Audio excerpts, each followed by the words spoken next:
Welcome to Choose Views with Richard Chew.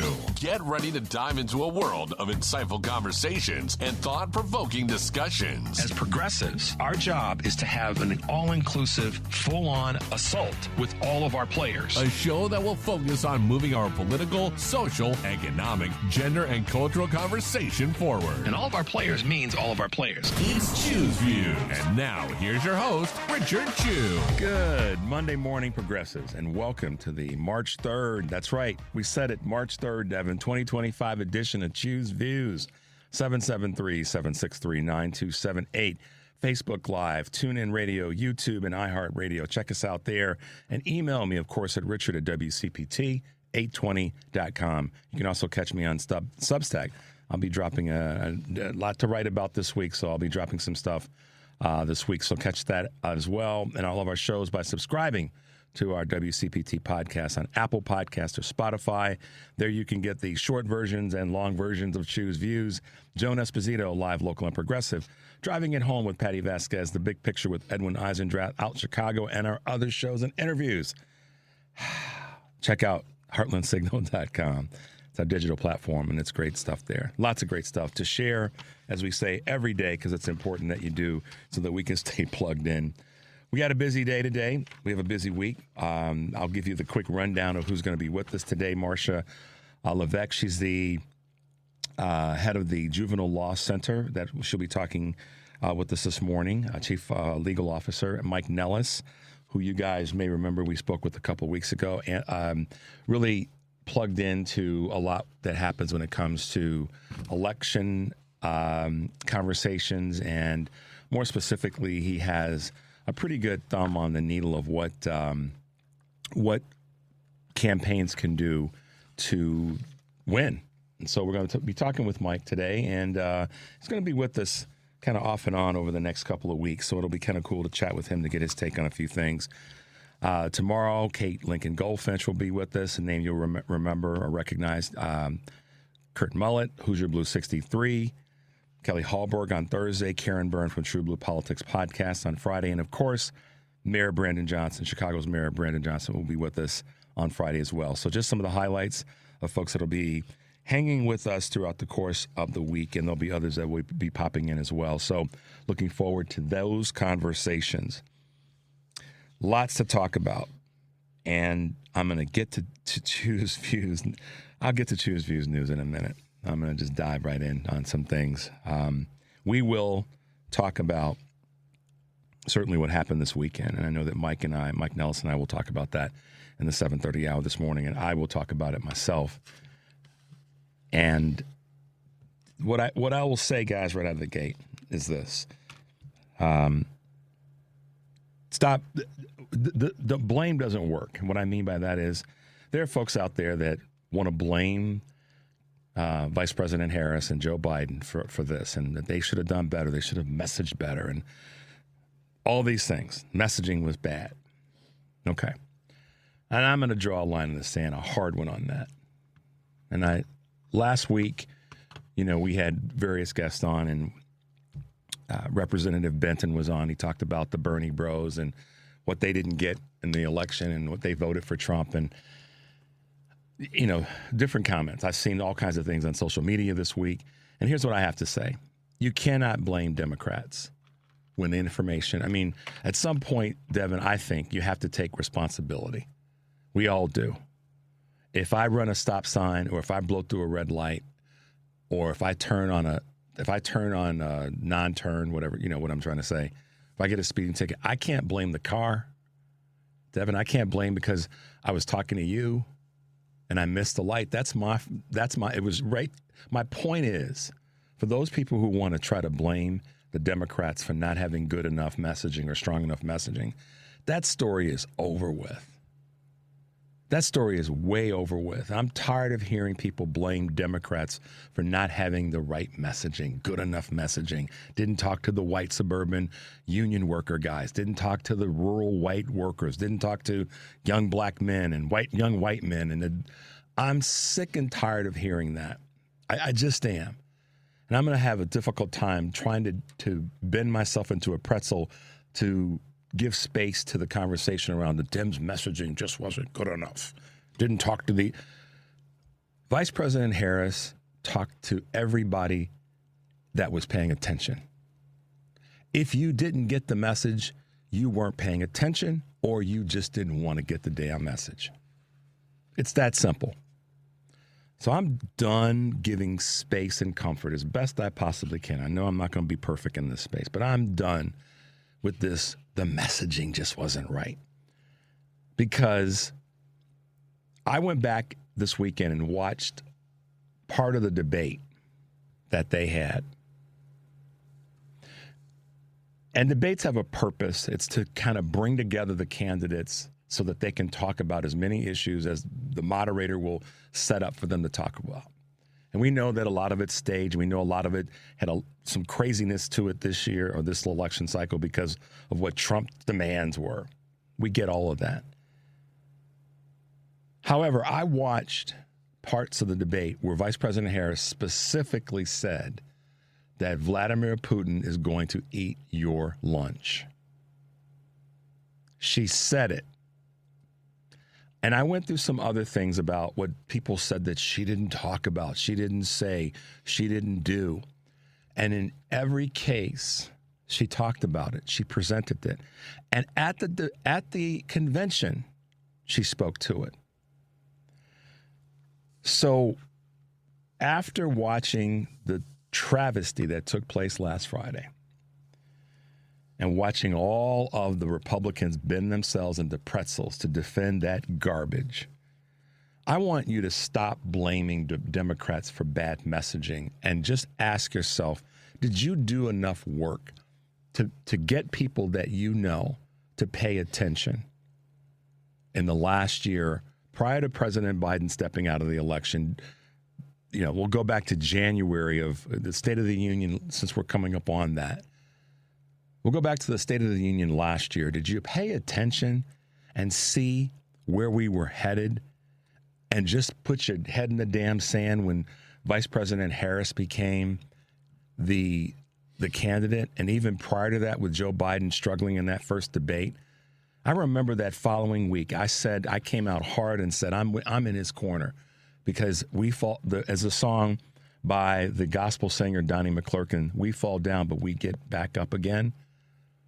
And in fact, I know Devin even played part of it for us on that Monday morning. I remember it vividly because I said, we all make mistakes or we all have bad days. And who is it of us to say that a bad day is a depiction of who we are in large part? So my point is, I've been begging folks. Many of us in the progressive conversation have been begged folks all of last year that this was going to be horrible and carnage if this dude got back in the White House. And on the world stage, we were going to look like cow manure. And at home, we were going to have all these issues. And every single thing that so many voices, and I'm not taking credit for anything. I'm just saying every single thing that all the voices that we all came together, it was out there. So if there's a person or persons or groups that are saying he or she didn't talk to me enough, they didn't give me an opportunity, they didn't spoon feed me some pablum, I'm done with that garbage. Because if you're talk about elite. I'm going to blame the elites, the elite Democrats. Talk about an elitist conversation. They didn't talk to me enough. They didn't come to me enough. They didn't message me enough. If that's elite, that's elitism. I'm special.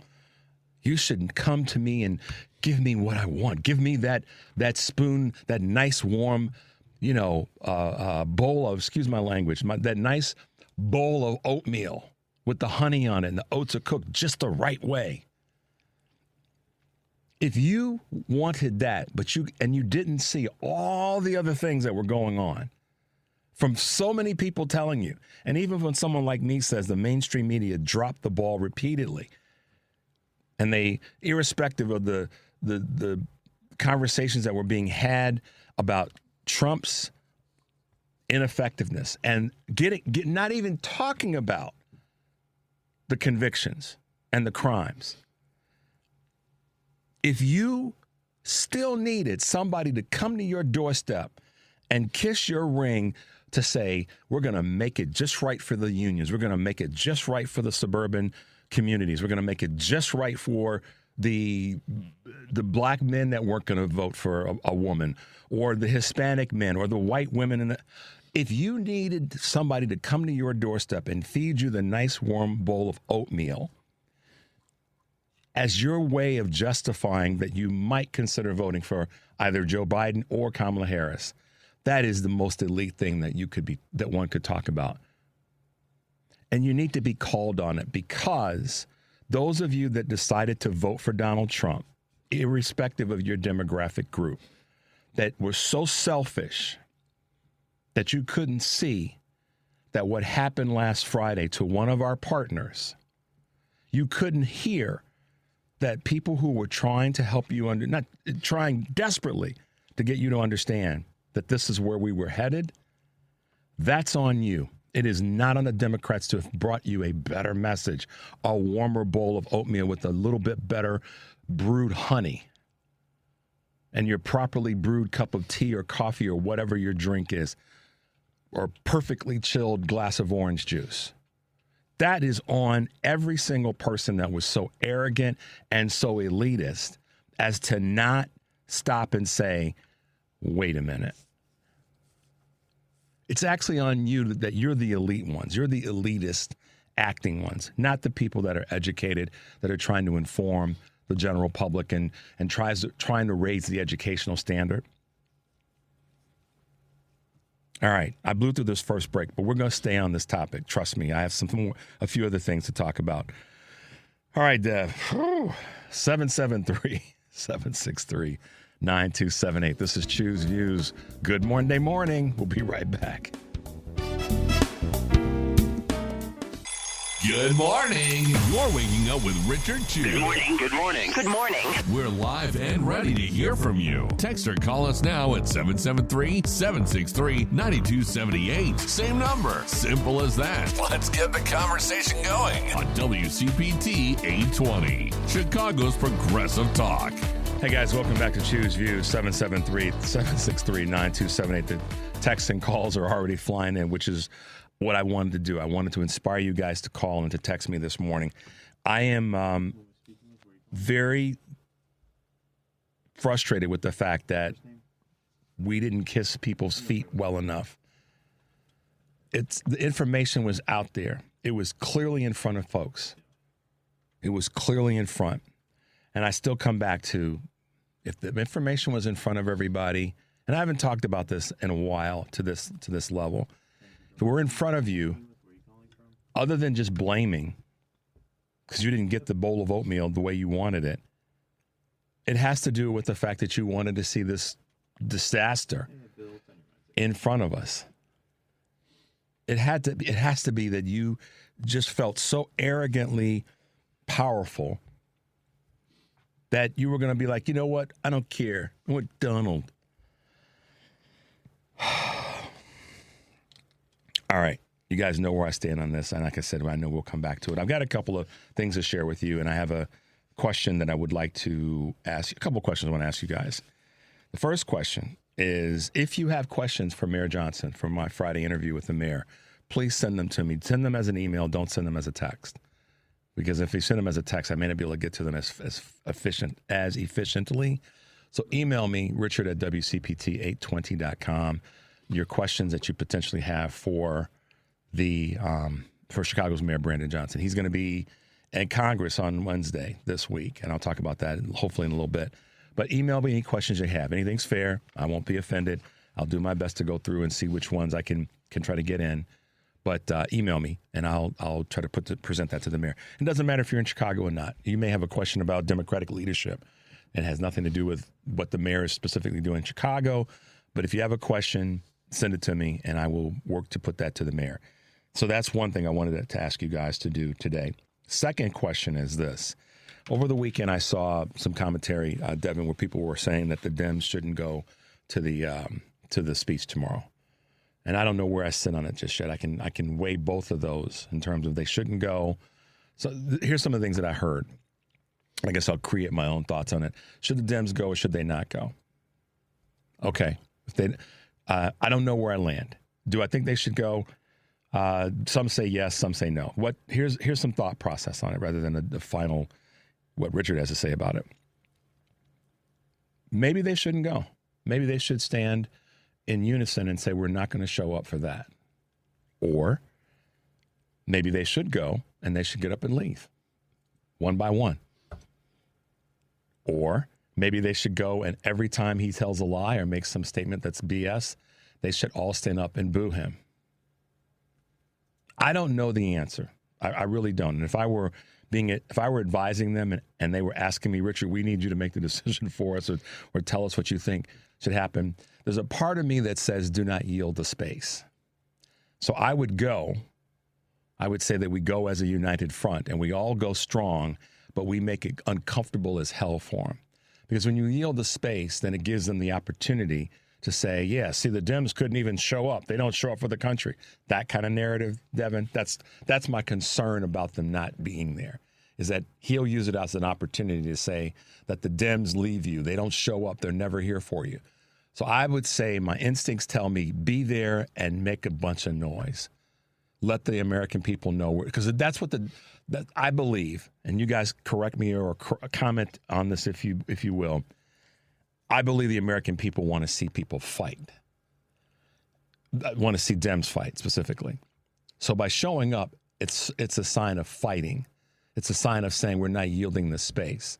Because I could see Trump doing something as crazy as telling the Republicans to sit in seats all over the place.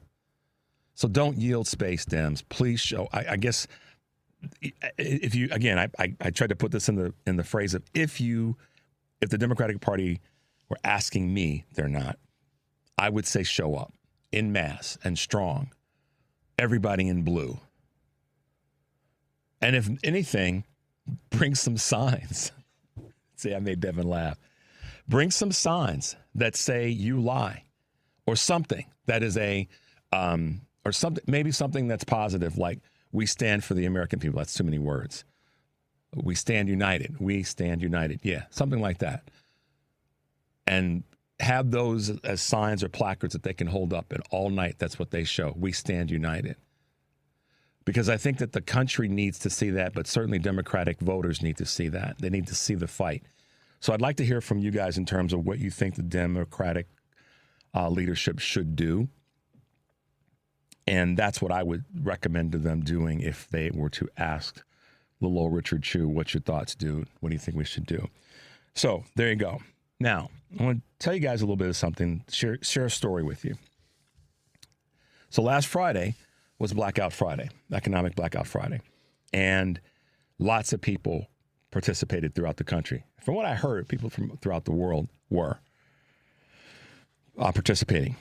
So here's what happened. So my wife and I had plans to go to Washington, D.C., and we did.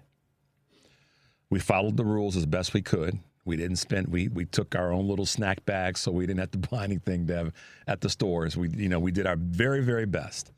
We flew into National Airport. I don't call it the other dude's name. We flew in there, and we did not rent a rental car. We used public transportation as best we could. We walked a lot. We went to, and this is the Friday. Of course, we get there Friday evening. We went to Black-owned businesses for where we did spend money. We went to Black-owned businesses, and we used cash.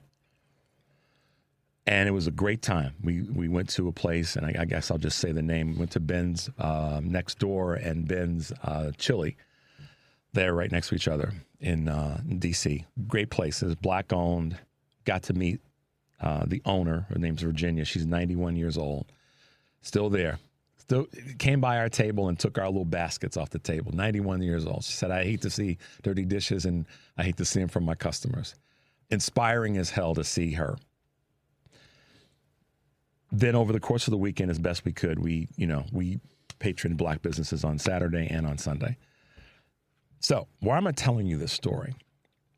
is because we followed the rules as best we could. We patronized Black-owned businesses. And we made certain to see some of Washington, D.C.'s history, monuments, history, other places. And here's what I want to share with you guys. This is the thing that went through my mind, and I knew I would share this with you. And I guess this is part of the reason why I want the Dems to show up tomorrow night in mass, strong, with signs. We went to the Library of Congress, and there was a moment. My wife was taking pictures, and I was just looking around. I hadn't been to the Library of Congress since I was probably 15, and I've been to D.C. literally hundreds of times in the last, 30, 40 years of my life. But what happened was, I had a moment, little epiphany moment, I guess you could call it that. And I want to share this with you guys to hopefully empower you about where we are. We cannot yield space. We cannot give up territory. We cannot give up our place in the world. We don't have the luxury to do that. Be damned who's in the White House. And so while I was standing there watching my wife take pictures in the rotunda area of the Library of Congress, I said, I'm going to share this with you guys all over the country. Find a way to get yourself to Washington, D.C.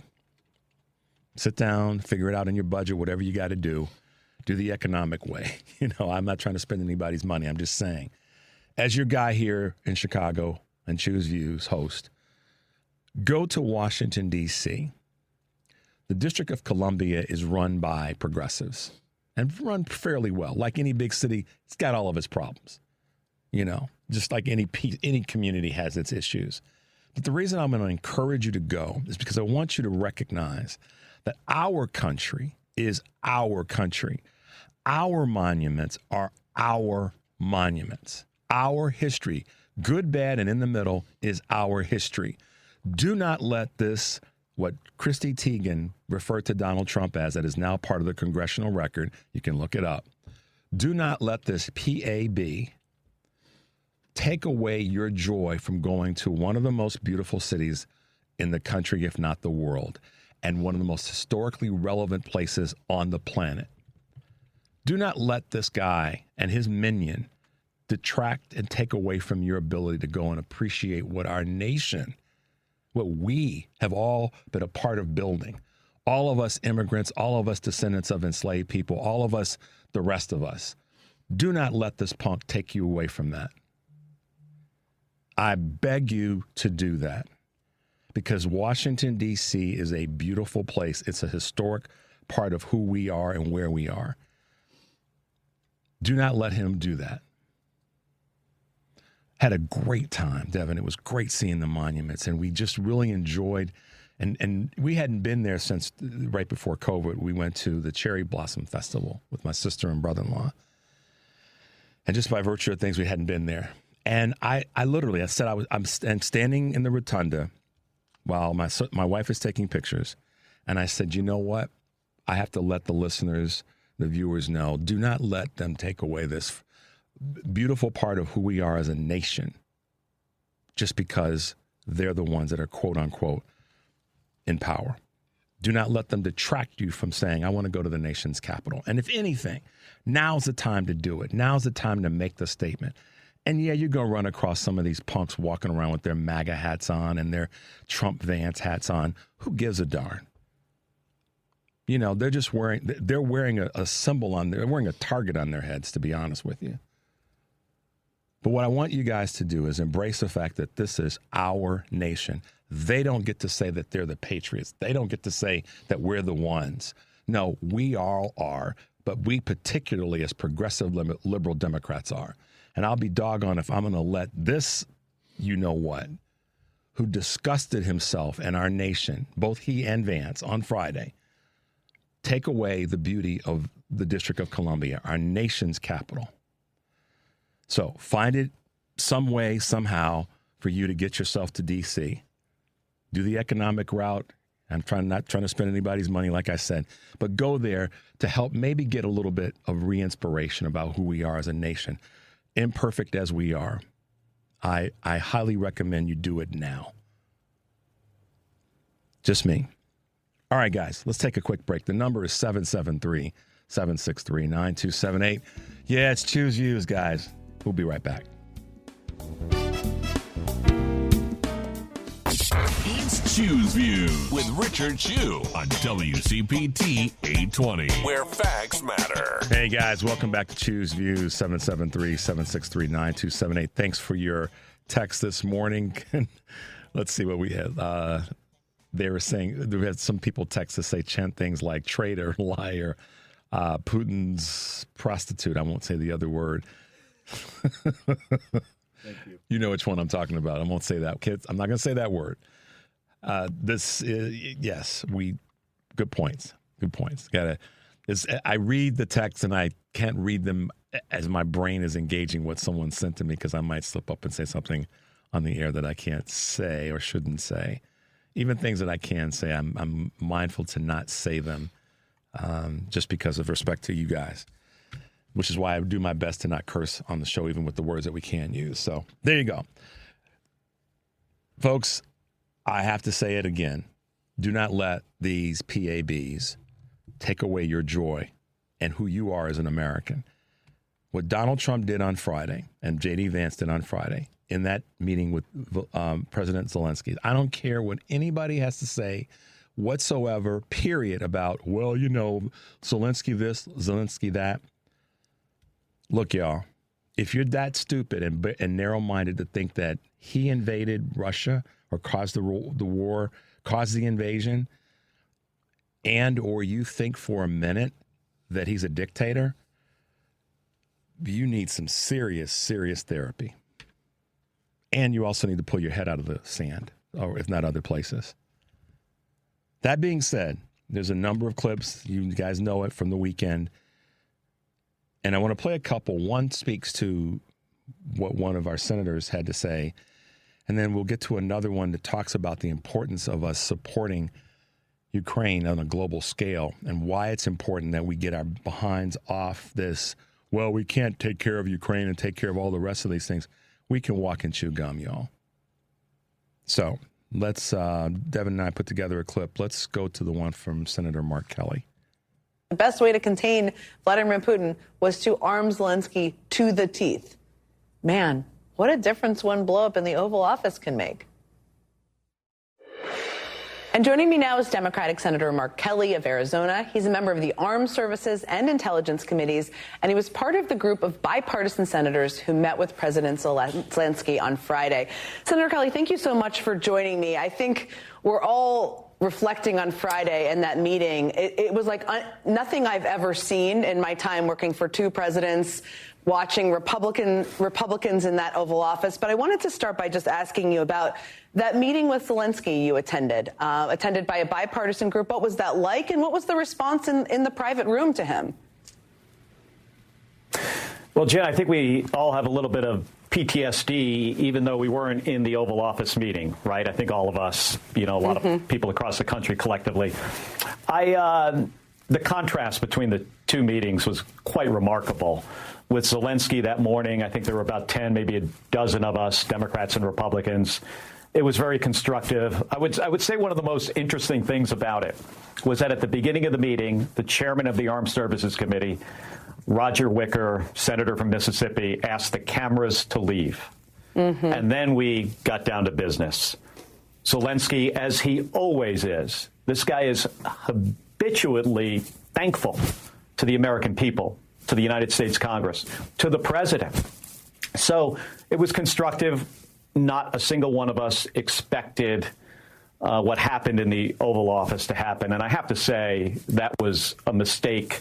I think it was a miscalculation by the president. Bullying an ally of ours makes us look weak. And when we are weak, we are less safe. The American people should make no mistake about that. What happened in the Oval Office was a complete and utter disaster. And it puts us in a much worse situation, not only with the Russians and the Ukrainians, but with our European allies. Need we say any more to that? Mark Kelly is he's put his life on the line for the country as a military veteran, and he was in the room when this happened. How embarrassing! How absolutely embarrassing! This is the thing that popped into my head Friday afternoon when my wife and I were walking to dinner after witnessing that stupidity. There are people running around talking about Joe Biden's old and he was this and he was that, and the debate and how he didn't perform well in that debate. Came out the next day, apologized. I will do better. I'm here to fight. There are people who were blown away by that. The problem I have is, what's more embarrassing to this country? Joe Biden's performance in that debate or Donald Trump's and J.D. Vance's? Let's not let Vance off the hook here. Thank you, Devin, for reminding me of that. Which was more embarrassing to the country? Joe Biden's performance in that debate last summer or Donald Trump and J.D. Vance? You decide. I think we know the answer is pretty easy. I had a question that was sent to me, Devin, the text.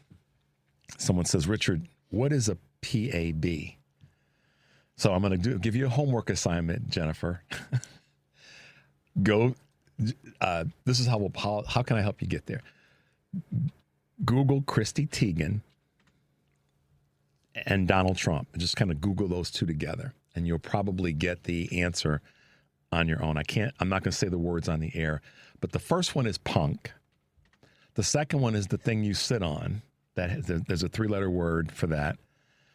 And the third, the B stands for what is commonly referred to as a female dog. Would that be fair, Devin? Right. Okay, so there you go, Jennifer. It is punk, the thing that we sit on that has a 3-letter word, or as a 3-letter word, and then what is commonly referred to as a female dog. And I'm just trying to work my way around the FCC guidelines in terms of what Devin is going to throw something at me if I were to say. You can say those words, you just can't call someone those words. Radio's weird. Okay, so I'm still not going to say those words. I want to have some fun with Jennifer and let her do a little bit of a homework assignment. I think you guys know what I'm trying to do. Trying to keep it clean, but Devin tightened it up for me. All right, let's grab a couple of calls. Let's go to Steve in Des Plaines. Steve, good morning and welcome to Choose Views. Good morning, Richard. Thank you for taking my call. Absolutely. I want to touch on a few points. For one thing, when I was watching that debacle, can you say abortion in this context? Yes, you can.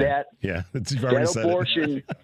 That abortion that took place in our White House, stain that White House until we get those clowns out of there in 4 years or whenever.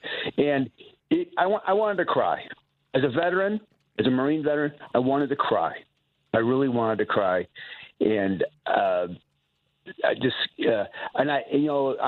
Friday, I was ready to give up citizenship, quite frankly. But I backed off that a little bit because that's we got to stay and fight, Steve. We got to stay and fight, man. I know. Sorry, brother. That's ceding the high ground. There it is. The high ground. You can't do that. And to your thing about D.C., I was stationed outside. I think I've talked about this before on your show. I was stationed outside D.C. at Quantico back in the 70s. Yep. You and my brother-in-law were there. Yep. And there's a magnificent city, magnificent monuments. Back then, you could just walk in the Congress building when they were in session and walk around. You could just curious. And then when January 6th happened, I was outraged. How dare they? That's a magnificent rotunda. And those ignorant white trash, I'm sorry, I'm going to say white trash fools. White trash, stupid, ignorant people did what they did at the Capitol. And that's what we saw on Friday. It was a white trash thugging. And I tell you what, Vance is cooked. His future is done, I would say. He'll be vice president for 3 years, but I can't see his future. Yeah. He cooked his future. Yeah, Steve, here's the thing. This is where I go sometimes. I'm old enough chronologically and I guess in terms of our systems of reproduction to be J.D. Vance's father. Okay? Yeah, me too. You are too. too. And I'm telling you that if he were my son and I saw him do that, I don't care if he's vice president or not, I'm picking up the phone and reading him the Riot Act. Because that was disgusting. The attack that we know what we saw. I mean, I'm trying not to repeat it because I know what's going to happen. I will breach one of the FCC guidelines. Right. So you get fined. I'm with you. And no, you. Unfortunately, Steve, we don't have the luxury of yielding space. But I appreciate what you're saying because it did. It annoyed me so much. And the other part that got to me, and I don't know if you saw this or not. I understand when men try. Or a person that's in power. So it could be a woman sometimes. I'm not trying to set any gender bias here. But when a person's in power and they start to touch you and sort of poke you a little bit, nobody was talking about that. At least I didn't see it. Let me back up. I didn't see anything in the media about how Trump was doing the Trump thing with his hands in front of President Zelensky's face, and he touched him 3 or 4 or 5 times on his left shoulder or left upper arm. That part is what got to me probably more than the words in some ways. But the combination of the words and the arrogance, and then sort of touching him. He's touching a world leader in a what would we call it, a heated conversation. That, to me, talk about starting World War III. And I don't know if you saw that or not, Steve. Maybe I'm crazy. Oh, no, he was a mafia boss. He was a thug. They were a thug. They thugged up on him with all their stupid macho male and then that knucklehead that's Marjorie Taylor Greene's boyfriend in the media asking about his damn suit. How come you're not asking President Musk about how come you walk into any event with your T-shirt and your sneakers and your little nappy-headed boy? Sorry, y'all. Yeah. No, that thing with the suit coat was Richard, I hate to say it. And we have to say these things, y'all. For those who are like, come on, guys, come on. No, we have to point these things out. That's part of the problem when we don't point these things out.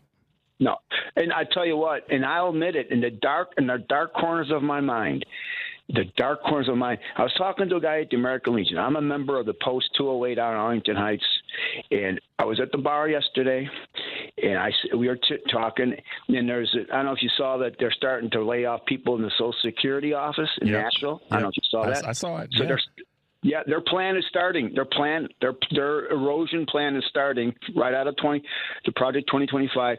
And I told them, I said, you know what? If they start messing with the VA pensions, and I have a VA pension. I have a Vietnam era. It's a long story.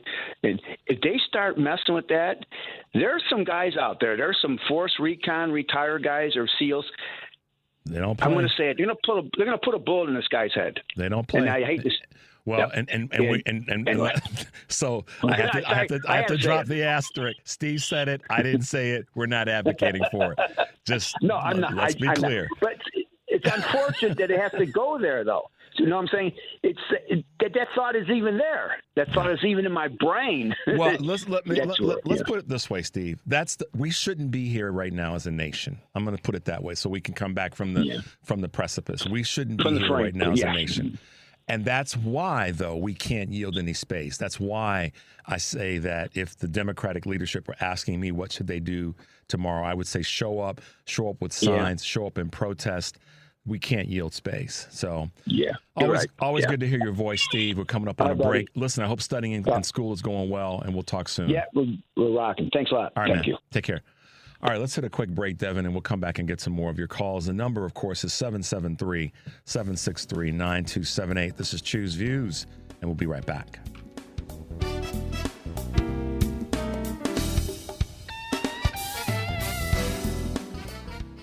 It's Choose Views with Richard Chew on WCPT 820, Chicago's Progressive Talk. Hey, guys, welcome back to Choose Views, 773-763-9278.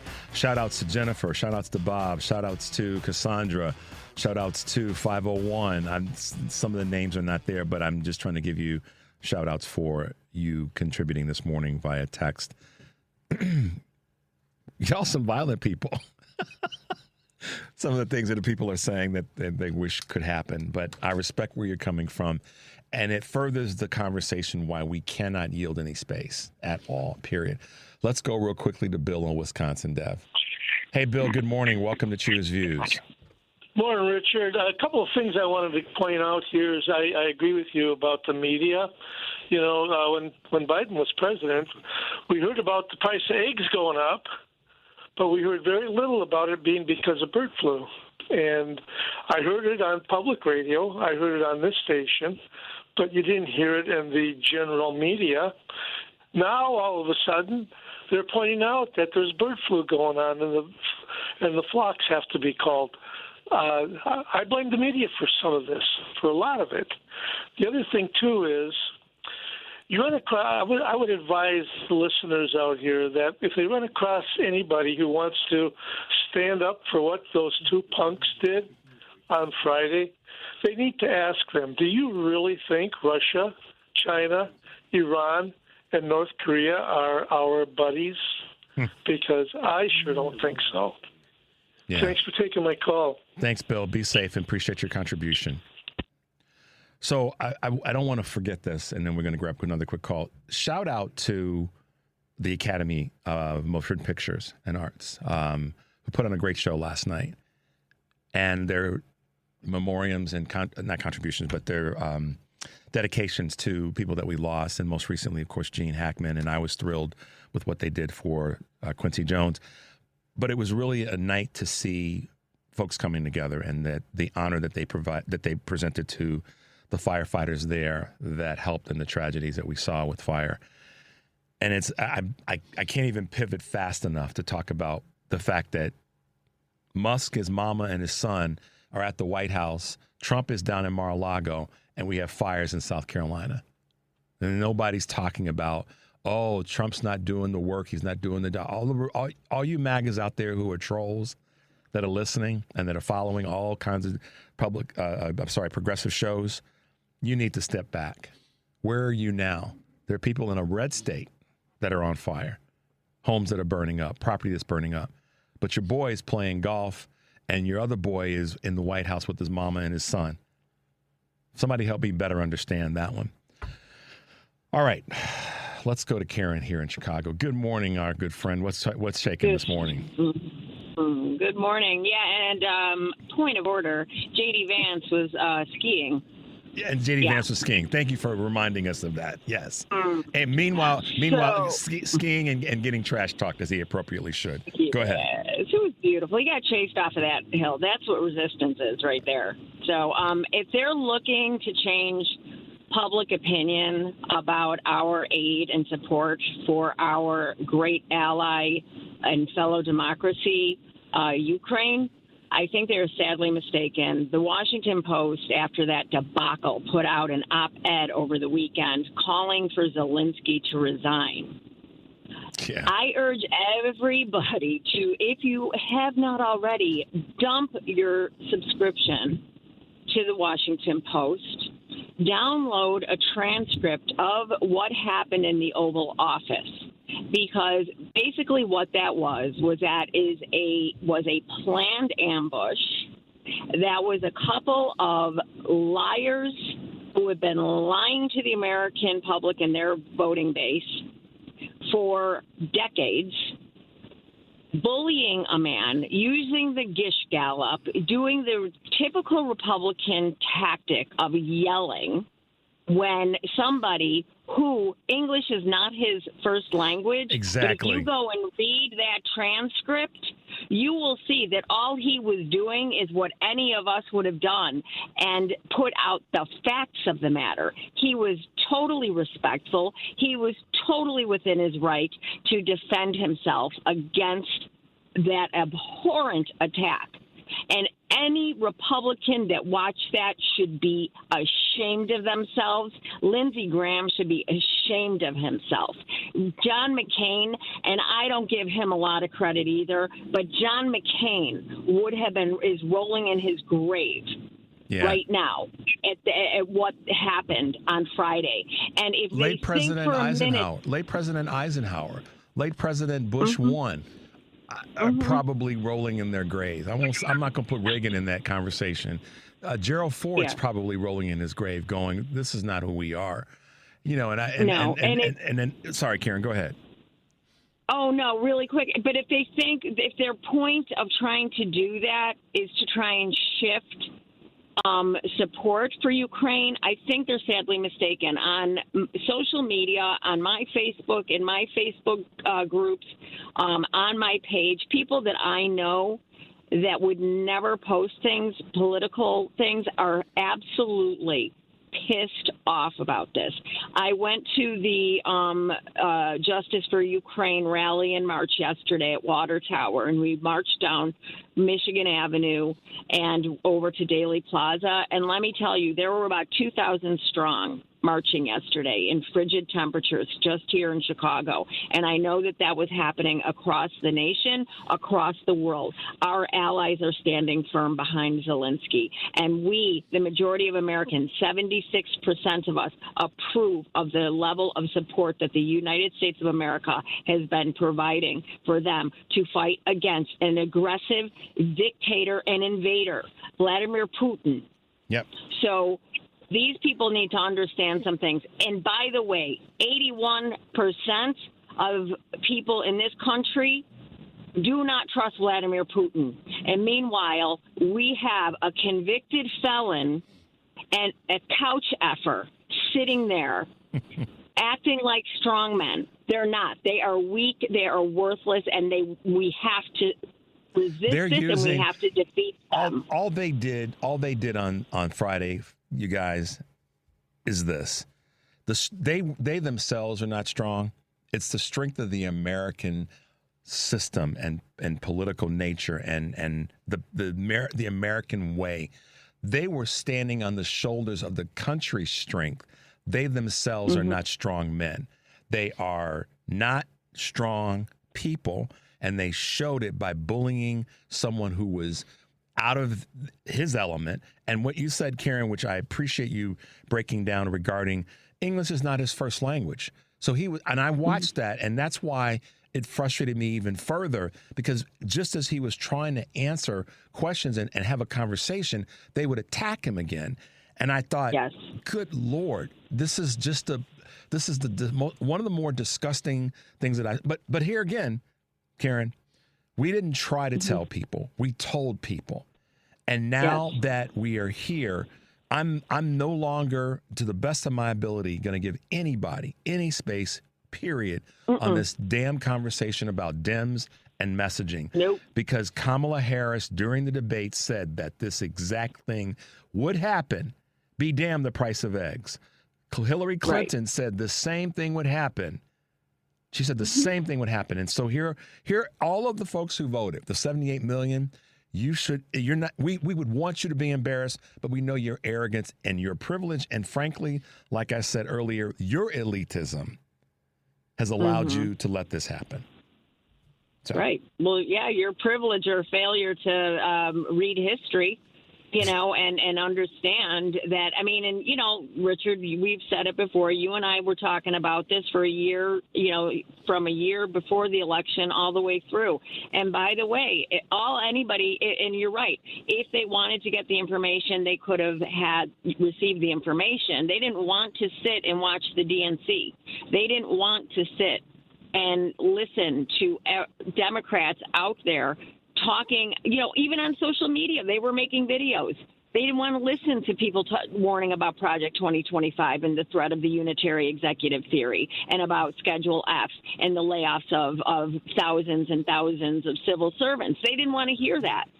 And, I mean, it wasn't the cost of eggs. It wasn't the economy. These people couldn't vote for a black woman and a strong black woman. They are so thin-skinned and limp-deed,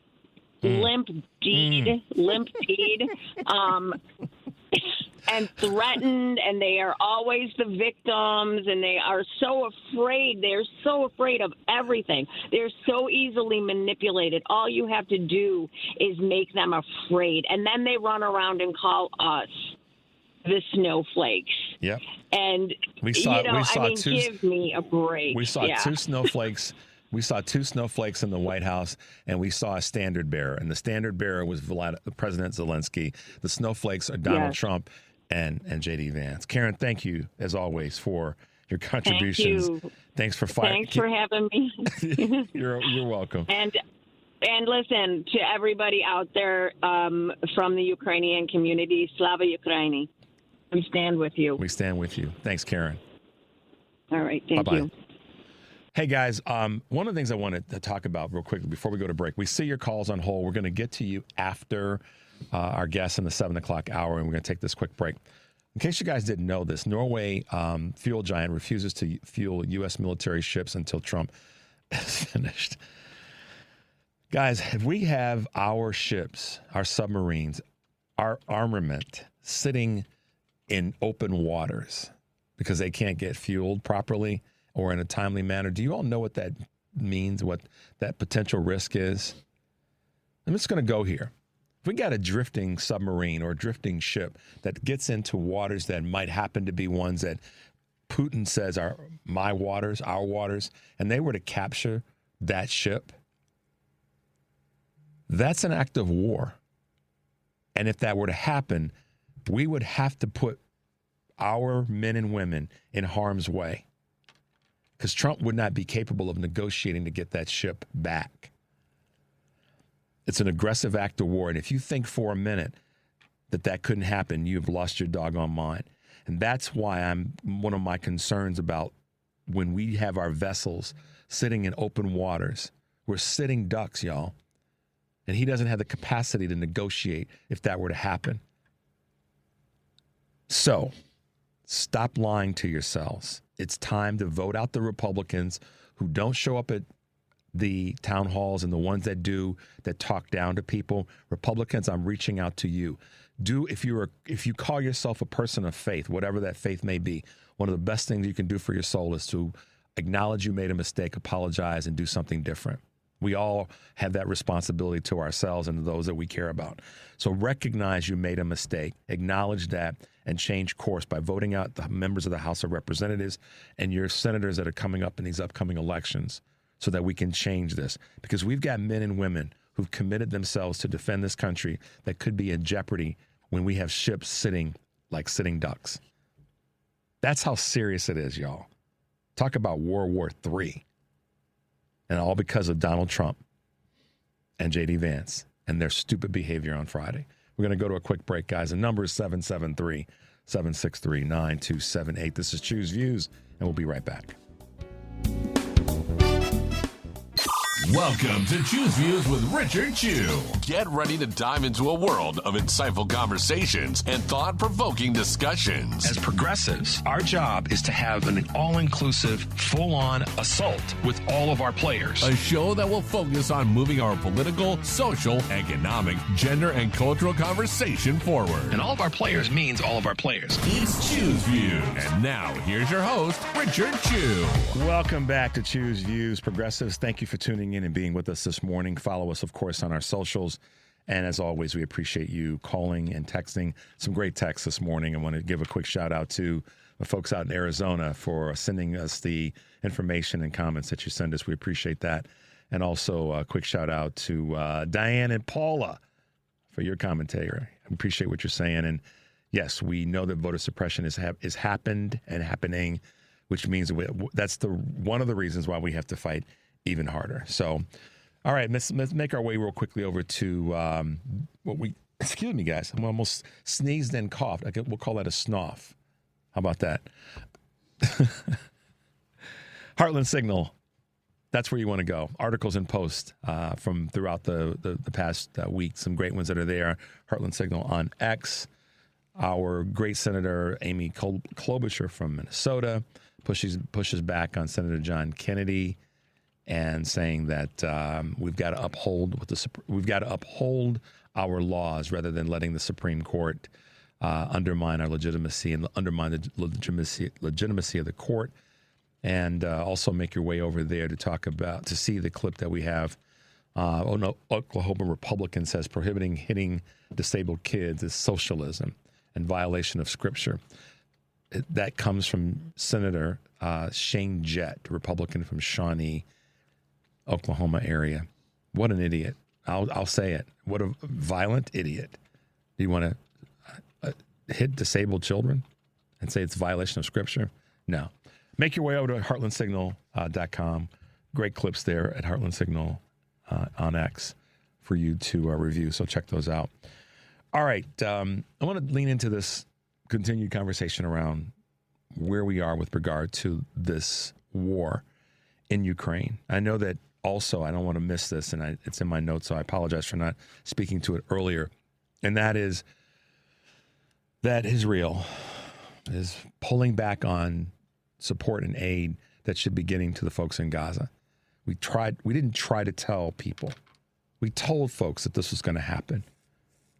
We told you this was going to happen. Those who protest voted and Jill Stein voted and all this other garbage because you didn't want Kamala Harris to be in office. See? It's frustrating to talk to people out of a position of care. We want to help. We want a better way for you. But you're too damn stubborn and arrogant and you won't listen, and privileged to some extent, regarding two areas in the world that we said this is going to happen. Yet alone what's happening here in the United States of America. So there's a clip that I want you guys to hear that Devin and I put together, and it talks about what happens. What would happen? What were to happen if Russia were to win this war, if Ukraine were to bow a knee? So let's go with that one, Dev. Russia wins this war and manages to extend control from this land bridge to Crimea to all of Ukraine. It will mark the first defeat of NATO.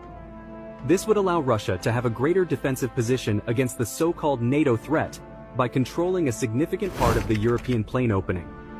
Additionally, Russia would control more than half of the Black Sea. If Russia wins, its next target will almost certainly be Moldova, and with the pretext of liberating Transnistria, Russia will annex Moldova, which would stand no chance against Russia.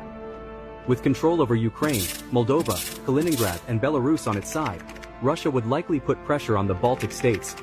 By closing the Suwalki Gap, and with NATO being able to reinforce them only from Finland and Sweden, sadly, Russia would have a big chance of defeating them, and Europe will return to the 1989 Soviet Union borders. Since the Baltic states are NATO members, the alliance would have to react. So, what would NATO do? So there's video with that clip as well, and I'm more than happy to send it to you. Just let me know. Send me an email at richard@wcpt820.com, and I'll send you that clip about if Russia wins this war and what it means.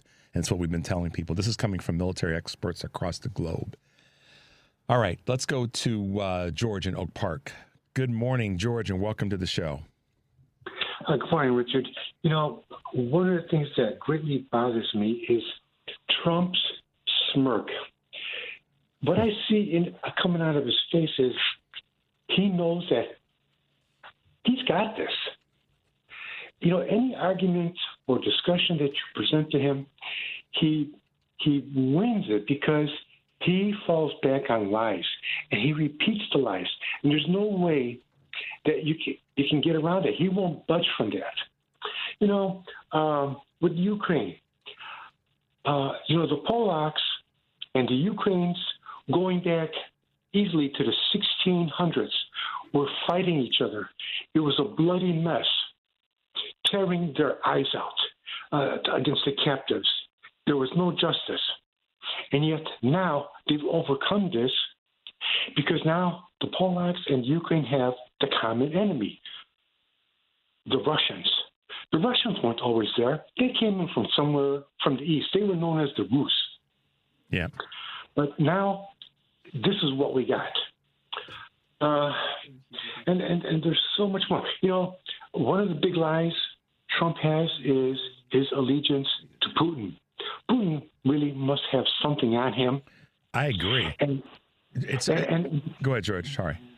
And this is going to create the problem for the rest of the world. And if the Trump supporters can't get around to understanding this, they can get all the hatred that they want from Trump and get fed on hatred. However, what's that going to do for the bellies of their children and grandchildren? Yep. That's a good point. Good points across the board. The Trump lies, George, you're right about that. And the visual that popped into my head when you said that is, somebody yelling at him louder than he tries to yell. But what they do is they put people in a situation like this with President Zelensky, where they're basically they're bullying. I mean, I try to fancy it up with words, but that's what they did. And the lies that Trump tells himself and then repeats to the public are the ones that people continue to believe. And we have I just have to say it this way, George, we have an uninformed electorate. There's others that might say that we have a stupid electorate. And sometimes I might go there myself, but today I'm going to say we have a very uninformed, unwilling to learn, biased electorate that doesn't want to hear truth because they have their head stuck in the sand. So your point is well taken.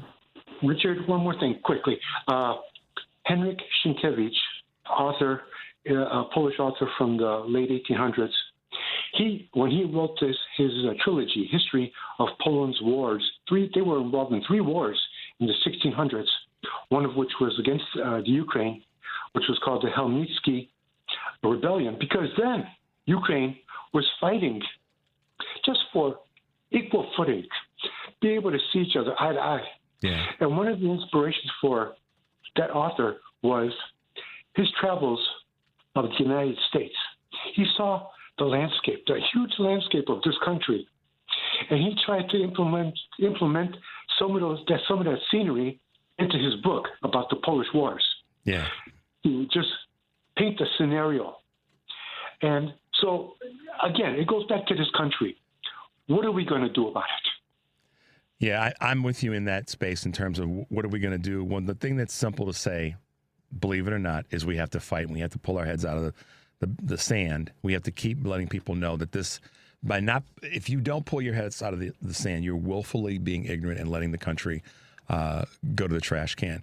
Hey, George, I gotta throw something that you said earlier that I didn't want to interrupt you, but I want to come back and kind of, for further commentary and communication with people, I would recommend that when you're speaking of folks of a particular ethnicity, try not to use a word that might be viewed as offensive. And earlier I did hear you use the word Polak.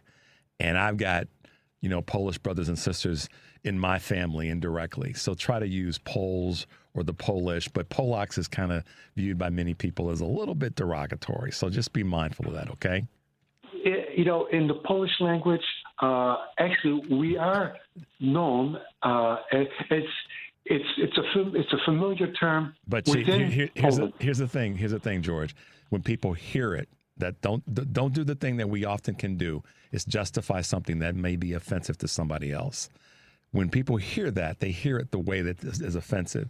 So I'm just saying, as a fellow progressive, as a fellow person of color and all that, we all have to be mindful of how we say certain things so that people don't take it the wrong way. That's all I'm saying. I just don't want somebody to... All right, Richard, that is correct. I agree. That's all I'm trying to do, man. I'm not getting on you. I'm just saying I don't want you to be in a crowd of people that don't get that and take it offensively. Do you see what I'm saying? Yes, I understand. Okay. Thank you for the correction. All right, George. Thanks for the call and the contribution. Have a great day, my man. Have a good afternoon. All right. I'm always mindful of things like that. And what I mean when I say mindful is I look at that and say, George is out with some folks and he said that, and there's somebody that's there and hears it. They might hear it the wrong way. So, George, I just don't want somebody to jump in your business and say something to you, even though you understand some of the history of the language. So there you go, guys. That's just me being me. So hopefully nobody has a problem with that. I'm going to take a quick break. The number is 773-763-9278. This is Choose Views. We'll be right back and get more of your calls. It's Choose Views with Richard Chu on WCPT 820, Chicago's Progressive Talk. Hey guys, welcome back to Choose Views, 773-763-9278.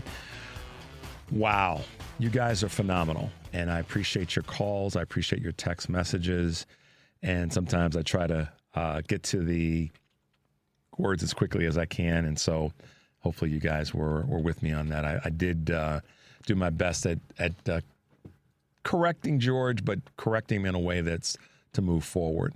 And most certainly, we want to be respectful of all of our communities when it comes to language and what we say. So no denigration of anybody. Just when we say something and we get help, I look at it to clean up our language or how we reference something. I think that's what makes us, I almost said better. That's what makes us striving to be better as progressive liberal Democrats, is that when something like that happens, we have enough strength in our system to say, okay, yeah, we should speak a little bit differently. So there you go, guys.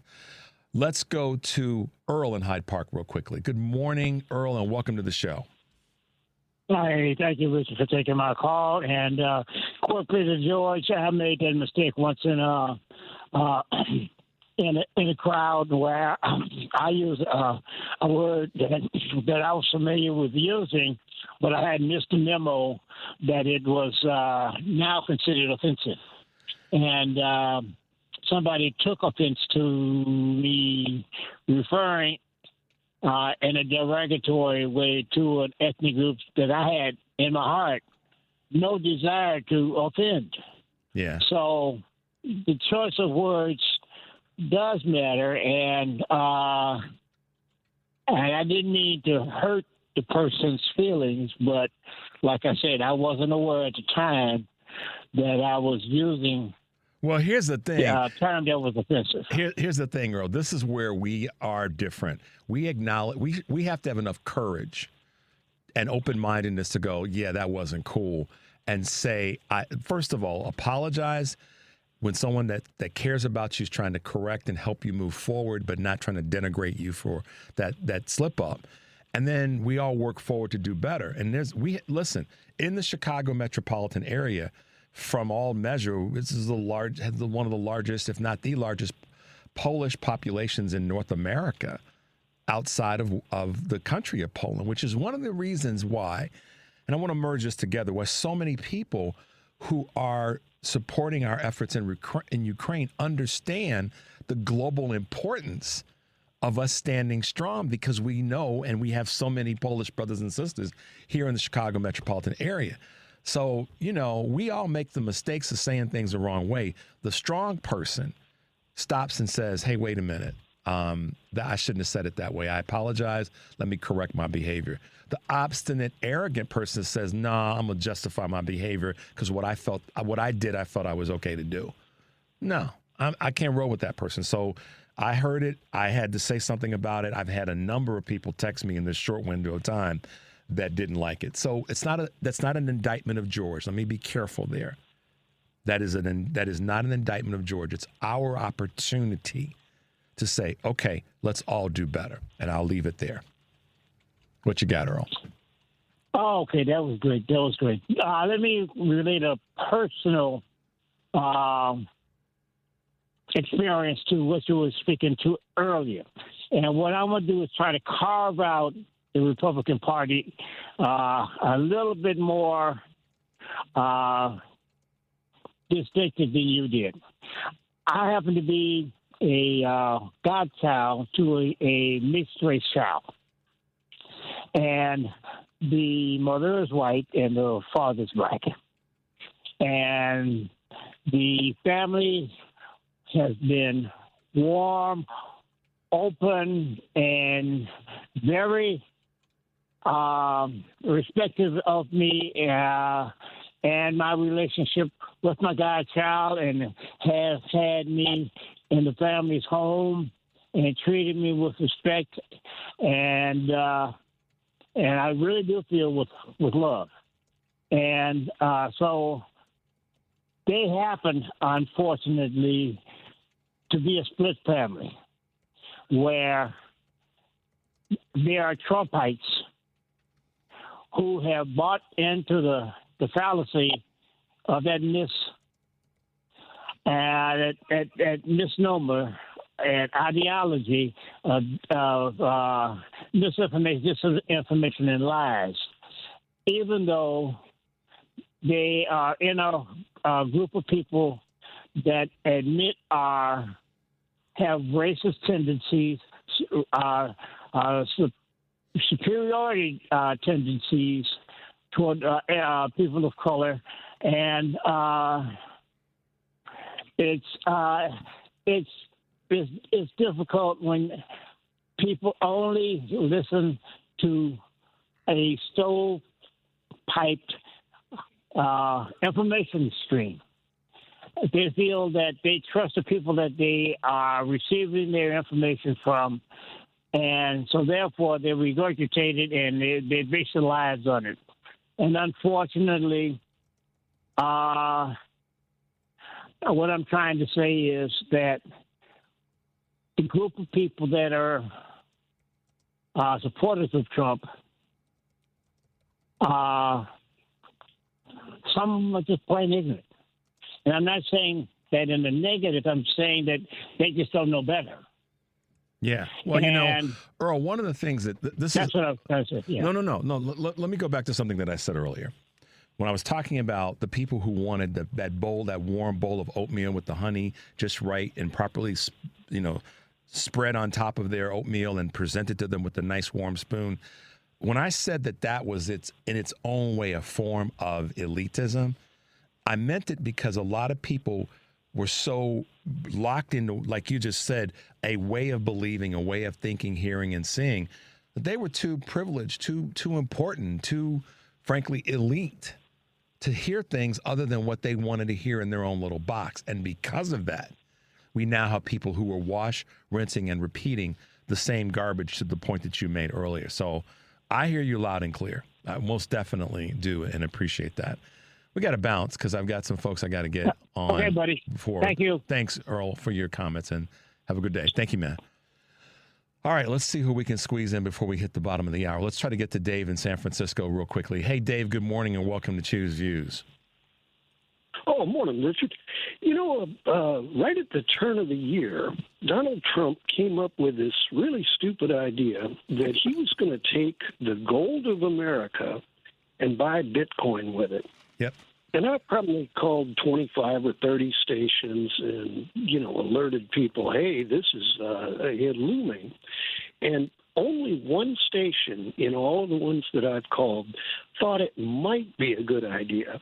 But all the rest pretty clearly said, no, that's not just stupid, but it's somewhere in between treason and criminal. Well, sure enough, just the other day, Trump has announced the strategic Bitcoin reserve.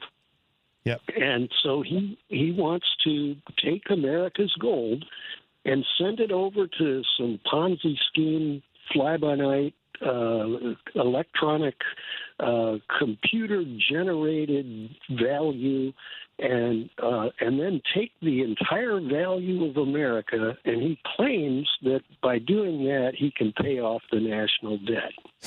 Well, yeah, I've seen, I'm old enough to have seen those people on the street corner that have 3 walnuts and a pea, and they play the old find the pea shell game. Yeah.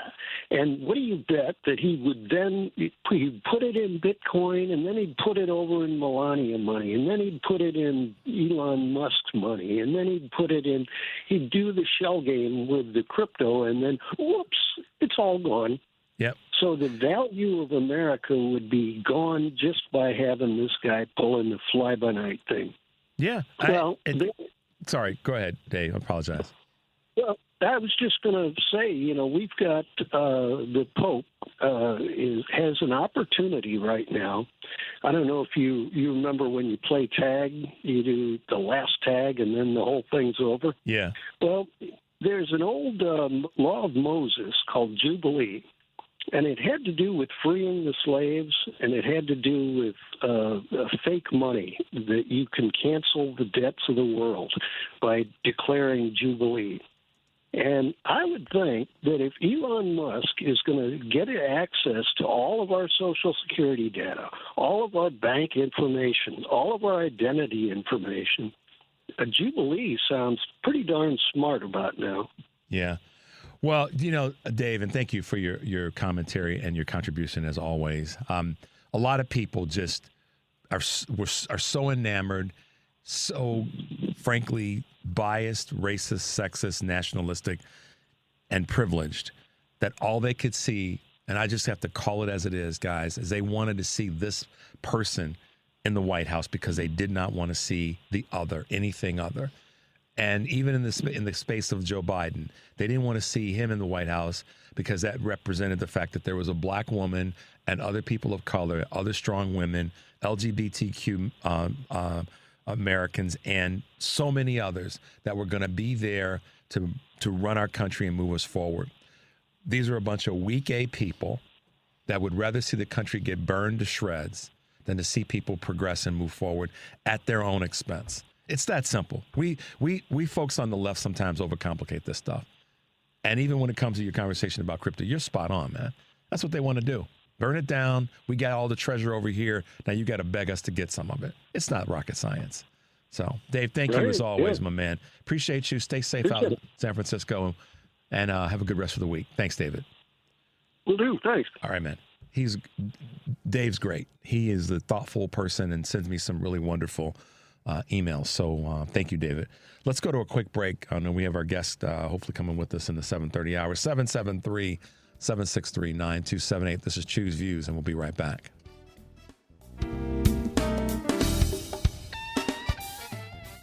Welcome back to Choose Views with Richard Chu on WCPT 820, Chicago's Progressive Talk. Hey, guys, welcome back to Choose Views. Great to be with you this morning, as always. And I know that a lot of you have been commenting on pretty much everything.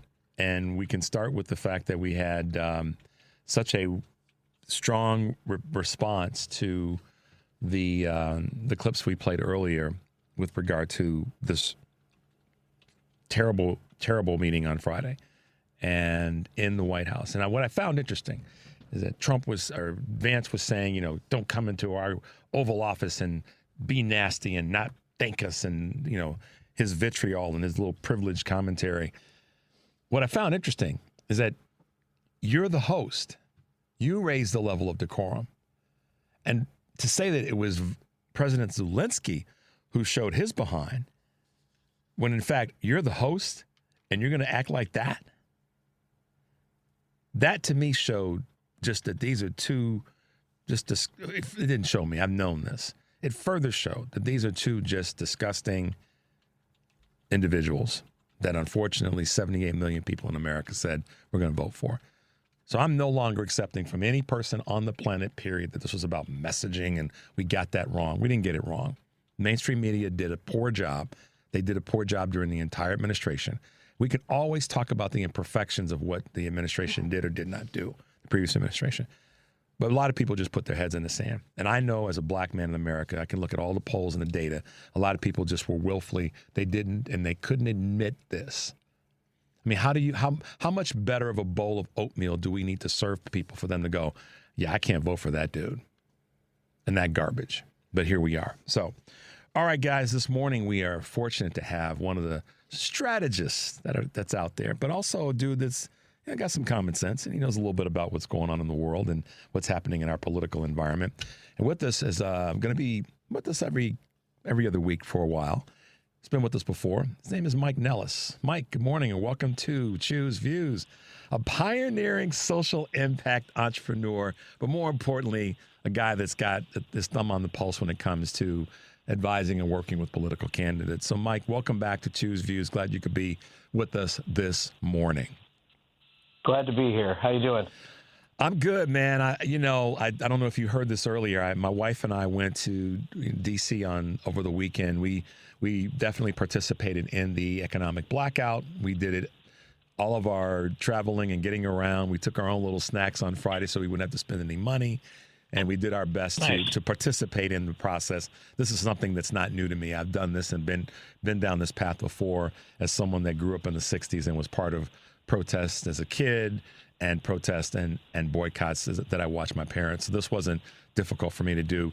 But the beauty of it was being in the nation's capital and seeing all the beauty of our nation's capital. And as I said earlier in the show, don't let that be a space that we yield right now, given the importance of our history there. So I'm good, but I hope you're doing well as well.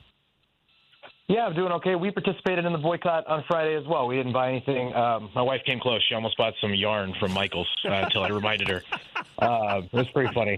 And but I was trying to cook one of my son's favorite dishes, and I didn't have some of the right ingredients. I really wanted to go to Whole Foods, but I said I was going to do it, and I thought it was worth doing. Yeah, without a doubt. And there's many people. I've got a couple of folks that we'll be sharing information with later this week on and extending it and making it broader in a larger window of time. And me, with my financial background, I'm going to put together some things from a numerical basis and how this can really have an impact if people understand it. So I'll be putting that together in the next week or so. But Mike, take a moment and just remind our listeners, reintroduce yourself. I hate to over-introduce someone because I'm talkative, so I'd rather have you take a moment and just reintroduce yourself to our audience. Well, you're a radio host. I hope you're talkative. It would be problematic if you weren't. But yeah, for those that don't know me, I've got 2 decades working in Democratic politics. I'm a digital advertiser and communicator and online fundraiser by background. I'm a former senior advisor to Kamala Harris. I'm a current senior advisor to Senator Adam Schiff in California. He's actually my oldest client. Been with him for 10 years, and I run a digital marketing company. And social impact causes, and a lot of big name Democrats like Gretchen Whitmer and Lauren Underwood here in the Chicagoland area, and a whole bunch of others. And I've been doing this for what feels like a lifetime. Basically, it's a lifetime at this point. Yeah, well, and that's good because you have the experience and you kind of know the things that a lot of when I say kind of know, you know things or see things that others may not because of what you've been doing, just like I do in my space. But I want to get right to it with the amount of time we have this morning. And like I said, Mike's going to be with us every couple of Mondays to talk about what he's seen and what he sees as a way forward and how we can right the ship, if you want to put it in that space. But let's get right out of the gate and let's talk about your observations of what happened last Friday in the Oval Office. Yeah, well, let's say the obvious part first. Trump and Vance are completely classless and do not have America's best interest at heart, let alone, the Western world's best interest at heart, and I think that's worth noting. But it was a total setup. I watched all 50 minutes of it. If you look at the first 40 minutes, it's pretty tame. And then, Vance decided to come in and be a jerk, and Zelensky had enough. And the couple things I'll flag here is, Trump and Vance and Tulsi Gabbard was on TV this weekend, and she's saying, oh, Ukraine doesn't want peace. They're not interested in peace. Well, let's be clear what they mean when they say peace. They're talking about surrender. Like, Ukraine is not willing to surrender itself to Russia, which is what, these guys in the White House want. So Zelensky's here defending his country. And then the second thing is the audacity of Donald Trump and J.D. Vance to ask for an apology for an incident that they created, A, but B, the number of times that Donald Trump has said horrible things and refused to apologize. I would be here all day if I started listing them, but he attacked Gold Star families. He's attacked veterans. He attacked John McCain for being a prisoner of war. He's attacked basically everybody in the country and never apologized once. So the audacity of that to me is unbelievable. And then third, I think Zelensky has played this pretty smart in the last couple of days. He understands his audience is probably not in the White House anymore because the White House has aligned itself with other interests. His audience is the rest of the Western world. And what he was able to do after the incident on Friday is unite every other major democracy on the planet in alignment with Ukraine. Nobody's breaking. And that's what he needs if he's going to continue to hold the line in Ukraine against Russia, is to keep most of Europe together, to keep Canada, to keep Mexico, et cetera. And that's what he's done. And I think that was smart. It was extremely smart. And I wrote down the word that you came right out of the gate and said, and I apologize you for taking the gloves off. It was classless. It was all the things that we say as a country that we are not. It was all of those things in a matter of a few minutes that showed the. And here's the question that I would have for you before I go down my tirade on this, Mike. How does this, or do you think it does, and if it does, how will it move the needle here domestically when it comes to voters? And I'm going to talk about it in two different groups of voters. Those that were sort of in the middle that voted for Trump, those that voted for Trump willfully and without any reservation. And then the third group would be the people that didn't vote at all. So 3 groups. How does something like this, in your experience and observation, how do you think it impacts them? So it's unclear but at least from the last election, like Ukraine was not a top of mind issue, and economics is always going to trump everything, right? And the Trump campaign was smart in framing Ukraine as why are we sending our money somewhere else when we've got problems at home, right? Which is classic isolationism talk. You go back and find the same people arguing that when we were at war with Japan and Germany in World War II, right?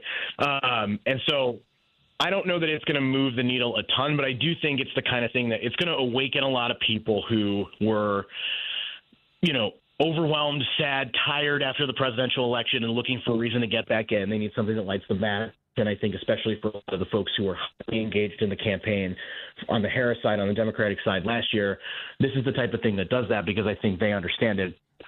One challenge we have, and not to sit here and blame Joe Biden for everything, but the Biden administration did not do a good job of framing why our involvement in Ukraine is so important.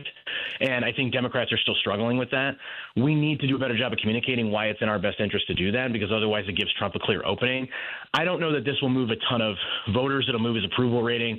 What's going to move his approval rating, what's going to turn people against him, is the fact that he's doing absolutely nothing on the economy after promising on day one to make housing more affordable, to make groceries more affordable. He hasn't done anything in however many days it's been, 50 days. That's going to hurt him a lot more. But this stuff embarrasses people, and people don't like chaos. They don't like this type of American leadership, and we saw that in Trump's first term. So I think over time it's like death by 1,000 cuts. The more that he does stuff like this, the more that you'll kind of erode his support on that. Got it. So not necessarily a needle mover when it comes to Ukraine. And granted, the previous administration could have done a different job, a better job of making the connection to maybe making an economic connection. I guess I could put it that way with my brain, is making Ukraine an economic connected item, and how our money going there and our resources going there, let me put it that way, was really about making sure that we protect our backside. We keep as I use the phrase I use, walk out the front door, leave the back door open. This allows us to close the back door. That may have been, I would agree with you. I mean, that's just part of what I think you and I agree on is we have to be willing to look at what we didn't do. And I use the sports analogies all the time. Okay, why didn't we win? Or what could we have done better in winning? And that a grown person has to do that if they want to go forward. Let me ask you about something else, man. That's, I don't know, the town halls this last 2 weeks. Yeah. I mean, chime in on that in terms of what you're seeing. I've said this. I'll tell you what I've said in case you haven't heard, and then you can give folks some feedback. I've said this is an opportunity from a messaging standpoint, to be fair and honest, or a space standpoint, to go into the backyards, talk about leaving the back door open, go into the backyards of the Republicans that either won't show up for town halls or are going and being dismissive to the people that are in attendance, that are their constituents. And I look at it as an opportunity to go in and say, let's start stealing some of their candy. Am I crazy? Yep. What are your thoughts about the town halls? No, I don't think you're crazy at all. So I love what I'm seeing out of the town halls right now. And I remember one of my very first election cycles was 2010, which was the Tea Party year. And I remember everybody who was older and smarter than me, or at least I thought they were smarter than me at the time, was saying, well, these are just Republican operatives. The Koch brothers are paying for people to come out, blah, blah, blah. And then turns out, yeah, there was a lot of AstroTurf, but a lot of people were really upset at the Obama administration, and we got our butts handed to us in the 2010 midterm. This is the same thing that's happening right now, and it's hilarious to me to see Speaker Johnson on TV claiming they're all paid actors when they're not. Yeah. And if you saw this weekend, Senator Roger Marshall from Kansas was asked from a constituent. The constituent literally says, "I'm not a Democrat. I don't vote for Democrats, but I'm very worried about what's happening to veterans right now. There's been 6,000 veterans that have been laid off by the Trump administration. What are you doing about it?" And Roger Marshall literally goes, "Well, that's all the time we have. I have another event. I have to leave," and just walked out and left.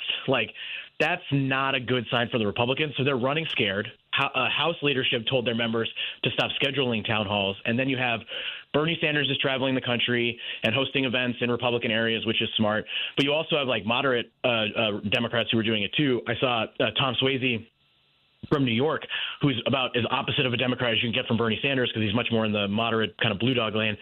He was doing the same thing this weekend in New York. So I think we should get aggressive and try to do this. It's a tough balancing act between inserting ourselves into a conversation and also just sort of allowing Republicans to hang themselves a little bit because this is such a bad look for them. But I think there's a balance where we can kind of get engaged. And ultimately what we're going to need to do is cast the biggest, widest net in this election and recruit as many quality candidates as we can to try to compete all across the map and just stretch the Republicans, because people are mad from New York to California, everywhere in between. They're mad in Texas and Oklahoma. I think there's a lot of opportunity out there for us to win people back. And thank you for that, Mike. I mean, I'm going to go back to something before about the communication in terms of Ukraine and what could have been said a certain way. I don't necessarily say differently, but one of the things that was missed, and I keep coming back to this, I do believe that the Biden administration made the connection or made the statements, and it's we got let's go to the videotape of the importance of Ukraine and how America's participation was. What I think happened is that a lot of times Americans don't give a damn, and the message it falls on deaf ears. Because let's be honest, Mike, we have a lot of people in this country who just don't give a damn about certain things. And we can talk about it all day long, but their privilege, their arrogance, their box that they live in makes it so that they can kind of pull the covers over and go, I don't care about that. So yeah, I hear it, but I don't really feel it. I don't really take it on. And that's something that is part of our political and sort of part of our media messaging. And as much as we have seen our politicians try to talk about things, there are folks that just don't want to hear it. And that's part of our struggle. And but at the same time, and I want to bring this back to you regarding these town halls, do you think there's a strategy in there, somewhere in there, to go to these places and let folks know your congressman or senator is walking out on you? I'm here, and saying words literally like that. I'm here. We're here. They walked out on you. I think it's a simple message that may resonate with some of those people that are in the middle of the road. No? I think it has a lot of potential, and I'm generally somebody who thinks like showing up is half the battle of leadership, and I don't think Democrats have historically done a good job showing up in places where we're not necessarily welcome. Even this weekend, there's a huge debate inside the party. Like Simone Sanders on MSNBC this weekend was saying that Democrats need to boycott the State of the Union speech on Tuesday. I actually think that's wrong. I think Democrats need to show up and find creative ways to protest, and they need to cast a wide net and go on social media, local media, national media, and hit these Republicans and hit Trump for what they're doing and explain it to people. And we have to stop not engaging in the fight. So yes, I agree with that. The challenge for people who don't vote, and there's sort of maybe three categories of people of how I would put this together. Is one, there's frankly a lot of disengaged people where they've turned being disengaged into an art form, right? Like, I don't vote, I don't care about any of that, blah, blah, blah. Like, my life doesn't change. And then, two, there's people that are actually disenfranchised. And I think we forget about that in these conversations, but there are a lot of people where they would vote if they could, but they can't because they're at work all day, or they can't because there's laws in their state that make it hard for them to vote. And then three, I think there's a lot of people that the system and the Democratic and the Republican Party have let down repeatedly, and we haven't given them a reason to vote. And I think that's actually the largest group of people. Is that there are a lot of people in this country who are like, nothing ever changes in my life. Things are hard and difficult with Republicans. They're hard and difficult with Democrats. I'm just trying to survive. I'm going to focus on, my little unit of people. And nobody has stepped forward and given them a compelling reason to vote outside of like Obama, who brought out a lot of new people. And then to a certain degree, like Obama promised a lot of hope and change that then didn't materialize for a lot of reasons. But there's a lot of people who have lingering, like, I got in on that and I didn't get what I thought I was going to get. And then the same is sort of happening with Trump right now, where Trump brought out a lot of people who were disengaged and never had a reason to vote, and they're particularly like in rural areas, and he's not delivering for them what he promised to deliver. So I think they're going to end up feeling disenfranchised, and they're not going to get involved in the system once Trump is gone. And that's a huge problem because both parties need to be bringing in new people, need to be creating a vibrant democracy, and I don't think either party is doing a good job of that right now. And new people isn't defined by young people. Let me be clear. I'm going to make that statement. Not that you are making it, Mike, but new people are people who have been disengaged, disenfranchised, suppressed, frankly, to talk about what, it's the other elephant in the room. I think, and I'm not a strategist, but I pay attention to how people don't do things as much as how they do something. And when you talk about engagement or the lack of work that's been done by the Democrats to get people engaged, here's my take on this. And I think it's important that we all ask ourselves this question. if the Republicans are showing signs right now that there's a crack in the armor in terms of their engagement with their constituents that voted them in, I think it would be a missed opportunity for Democrats to so going back to your point about spreading a wide net. In that net are the people that are not engaged. In that net are the people who are engaged, but, less than maybe we would want them to be. But also in that net has got to be the Republicans who are disappointed now very quickly in the promise and the non-delivery from the Trump administration. If we leave those people out, I think in that net spreading, we are missing a huge opportunity because a lot of those people, to your point, Mike, are probably Obama voters that vote, folks that voted for President Obama first and second term and wanted something a little bit different. Trump was interesting. And those people are now the ones that are the disappointed ones that you spoke about. I think we have to include them in the net. Drew? Yeah, no, I think we have to. And I think some of the challenge I'm finding in Democratic circles is how mad people are at Trump voters without sort of trying to empathize with, what they're going through and why they made the decision that they did. But there are a lot of voters out there where if you look at their voting record, they were Obama in 08, Obama in 12, Trump, or Trump, Biden, Trump, right? And that's a confusing thing to kind of look at when you have some consistency in, your political beliefs like you and I do. But for most people, they're just trying to survive. So the idea of the actual Democratic Party and Republican Party's platform really doesn't matter. It gets superseded by who's going to make it easier for me to buy a house and retire with dignity, right? And so, or at least is going to try to break and change a system that I think is broken. I do think we have to reach out to Republicans. We have to reach out to Trump voters. We need to, and it shouldn't be an I told you so. I get so frustrated when I see liberals online who are like, haha, I told you this was going to happen, or haha, that person lost their job even though they voted for Trump, or let me go find a social post from 6 months ago where they said something bad about Kamala. I hate stuff like that because there are people who got fooled. There are people who legitimately are struggling to figure out what the right thing to do is. And there's this Washington Post article from last week where this woman who worked in the federal government voted for Trump, lost her job, and she basically said, I wasn't voting for Trump because I love the guy, but I thought, my groceries are really high, my car payment is so high, I'm trying to have a kid right now, and IVF is, more than 10% of my paycheck right now, and Trump promised to make IVF free, and I thought I'd take a go at it, and I was clearly wrong. And I admire people who will come out and say, I was wrong. I got tricked. I believed in something that I shouldn't have. And we're going to need a lot of people to say that over the next 4 years to get back to a better spot. And then what we're going to have to do is embrace them and say, I'm sorry that happened to you. We're still fighting for you, even if you didn't vote for us, because they're still our brothers and they're still our sisters. I agree with that. And what I'll add to that, Mike, is they've got, this is my standard. This is how I see it. And I think a lot of people would agree with both of us and what we're saying. They got fooled, whether it was willful or some ignorance in there. Frankly, smart people should know better, but we know where we are. They got fooled. They have to be willing to do a couple of things. One of them is to acknowledge that they got fooled, because then we know that there's something that was learned there. But the other thing they're going to have to be willing to do, yes, Democrats are going to have an open hand outreach to say, come with us, we got you. They're also going to have to be willing to say, not only did I get fooled, and not only am I saying I got fooled, but let me do something to make that right. I think there's a lot of people that are going to say they got fooled and they won't get involved. But if they do get involved and we welcome them, they got to be willing to put some work in. And the work is to help bring other people into the mix that got fooled. Otherwise they're just once again, they're looking for their needs to be served rather than the greater good. And I think that's where a lot of folks are that's one of the reasons. And the reason I'm saying it this way is I believe that's one of the reasons, not to justify it, but that a lot of people, and hear this clearly, are saying, we tried to tell you, you didn't listen. So now, if you're going to be part of this fix, you got to listen this time. Because it's also offensive to the people on the other side who said, we tried to tell you. You know what I mean? So there's two thoughts to that. We tried to tell you. We did tell you. And you said we were crazy.